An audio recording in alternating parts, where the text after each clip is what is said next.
Primeiro porque Paulo está falando a respeito de vida cristã aqui nessa carta aos Filipenses.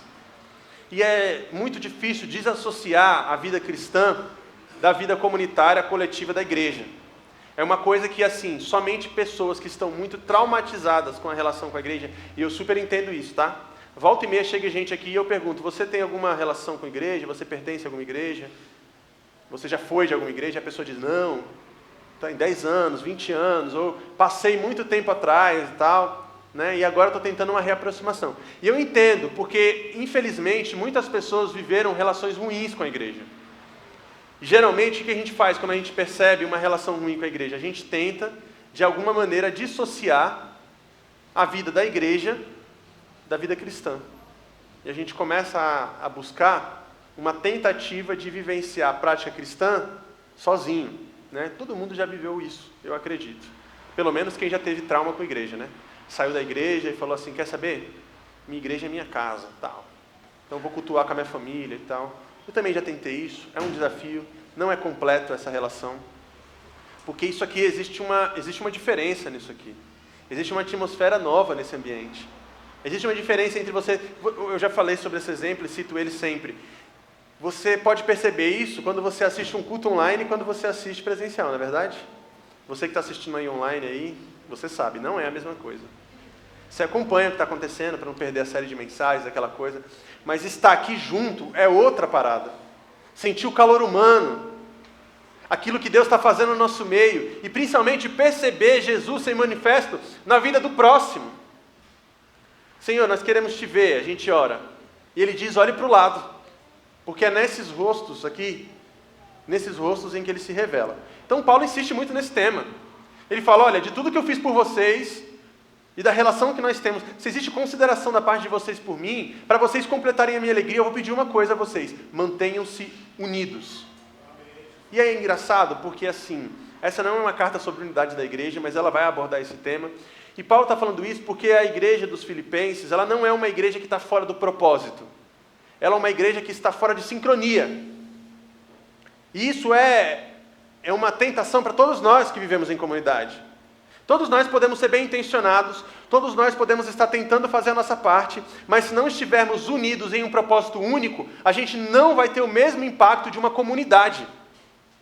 Eu estava conversando esses dias com a Renata sobre isso, né? Sobre oferta, contribuição, etc. Vocês sabem que esse é um tema aqui na nossa comunidade, que a gente, né, não bate muito nessa tecla, tal, a gente se mantém com a graça de Deus e com a generosidade daqueles que entendem que fazer parte disso aqui é importante. Amém por isso, não pretendemos mudar muito esse discurso. Mas, é importante dizer uma coisa a vocês. Você imagina se nós, e isso acontece aqui de uma maneira fragmentada, né? Mas você imagina se todos nós decidíssemos fazer algo pela comunidade ou pelo próximo, com o nosso dinheiro, servir a Deus com o nosso recurso, de maneira isolada. E acontece muito isso. Uma vez uma pessoa me falou isso, né? Falou assim, inclusive, vou dar 2 exemplos. Uma pessoa uma vez falou o seguinte, perguntou aqui, uma pessoa da igreja. Em vez de eu dar oferta para a igreja, por exemplo, eu posso fazer uma contribuição para uma pessoa que está precisando, comprar uma cesta de alimentos, não sei o que lá. Eu falei, sim, primeira resposta imediata é sim, claro, você pode fazer isso, até porque aqui não é casa do tesouro, certo? O texto de Malaquias lá que fala para você levar os dízimos à casa do tesouro, ele está falando sobre templo, a gente não é casa do tesouro, você pode fazer isso. Agora, a minha pergunta é, eu recomendo você fazer isso? Não recomendo, por quê? Porque nós não estamos construindo relações individuais, nós estamos construindo algo coletivamente. Eu sei que existem pessoas, existem igrejas que lidam de maneira péssima com isso. Você dá a sua oferta na comunidade, você vê o pastor enriquecendo, a igreja enriquecendo, você empobrecendo, vivendo numa relação de miséria com as suas próprias necessidades, e isso vai te desmotivando, te desanimando. Eu entendo isso. Creio que não é nosso caso aqui. Mas a minha resposta para essa pessoa foi sim e não. Por quê? Porque você imagina se todo mundo entrasse nessa mesma realidade. Não, quer saber? Esse mês eu vou fazer tal coisa. Esse mês eu vou fazer tal coisa. E todo mês você decidisse como é que você vai dar o seu dízimo. Né? Primeiro que a gente nem usa essa expressão aqui recorrentemente, porque na minha concepção isso é coisa de judeu e a gente é cristão, amém? A gente é gentil. A gente oferta generosamente segundo o nosso coração. Né? Que pode ser uns 10%, pode ser mais ou pode ser menos. E você faz isso se você tiver condição. A gente crê nisso. E se você não fizer, Deus não vai deixar de te abençoar, porque Ele é mais gracioso do que você é. e Ele é fiel mesmo na sua infidelidade. Então Ele continua a te abençoar. Amém, igreja? Porém, pensa nisso.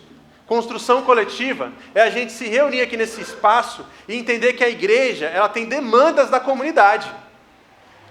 Se todo mundo aqui decidir fazer por si só, a gente nunca vai crescer como coletivo. E a gente quer fazer evoluções como coletivo. A gente, como coletivo, estamos mapeando as principais necessidades da nossa comunidade.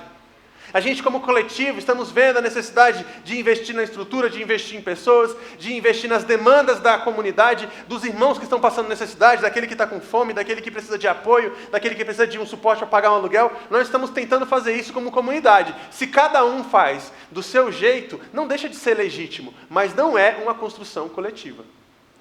Entende? É por isso que aqui tem duas formas de você, aliás, tem muitas, né? Mas eu vou enfatizar essas duas que eu acho que são importantes para o que eu quero falar aqui. Tem duas formas de você adorar. Você adora com o seu serviço, e tudo que nós fazemos aqui é serviço. O irmão veio aqui, colocou essa mesinha, o outro veio e colocou esse copo d'água. Isso é adoração, amém, igreja? Alguém veio aqui e tocou o seu instrumento, cantou a sua música. Isso é adoração, amém, igreja? Adoração não é só levantar as mãos, não. Adoração é colocar à disposição aquilo que nós temos de melhor. Inclusive, um parênteses sobre isso, né? Tem muitas igrejas que lidam muito mal com a arte. E aí, qualquer coisa para eles é estrelismo. Eles ficam muito com medo disso, né? Muito medo. Estrelismo e não sei o quê. E eu dou glória a Deus porque a nossa igreja consegue vibrar com a arte. Hoje a gente estava cantando aqui, você viu? O pessoal foi fazer uma musiquinha, uma frasezinha instrumental, e a igreja vibra com isso. Porque um solo de guitarra é a forma de Samuel adorar. Porque tocar a bateria com maestria é a forma do Mauro adorar, e a gente entende isso. E a gente quer colocar todos esses talentos e dons aqui, porque a pregação é uma parte daquilo que nós estamos fazendo, não é a parte mais importante ou a única forma de fazer. Amém. Então, quando a Caru foi lá e fez um quadro lindíssimo, e entregou para a igreja e falou aqui, essa aqui é o meu presente para essa comunidade, para enfeitar o nosso espaço. Que inclusive a gente ainda vai enfeitar mais. A gente entende que essa é a forma dela adorar. Ela está colocando a arte dela à disposição da comunidade. Então eu quero que vocês entendam isso. Quando nós estamos em comunidade, nós colocamos o nosso recurso, seja ele recurso humano, seja ele material e financeiro, à disposição do coletivo, para que o coletivo possa fazer essa construção comunitária. E a gente só vai avançar assim. Vocês viram que nós construímos o Natal coletivo? Foi lindo, não foi, gente? Porque todo mundo estava empenhado em um objetivo. E todo Natal coletivo tem uma pergunta, né? Em vez de dar dinheiro, eu posso dar uma parada, tipo um alimento, uma coisa? Pode, a gente nunca vai deixar de aceitar uma oferta. Mas o ideal não é esse. O ideal é que a gente foque todo mundo naquela meta, e aí a gente, dentro de um planejamento, distribua aquele recurso de acordo com a demanda. E ano que vem a gente vai fazer ainda maior. Você acredita nisso, igreja? Em nome de Jesus? Ainda mais trabalhoso. Você acredita nisso, igreja? Em nome de Jesus? Se prepara, vai descansando o ano todo. E quando chegar no Natal, não quero ninguém dizendo, estou cansado. E a gente vai fazer maior. E a gente vai fazer e a gente só consegue fazer isso se for todo mundo junto.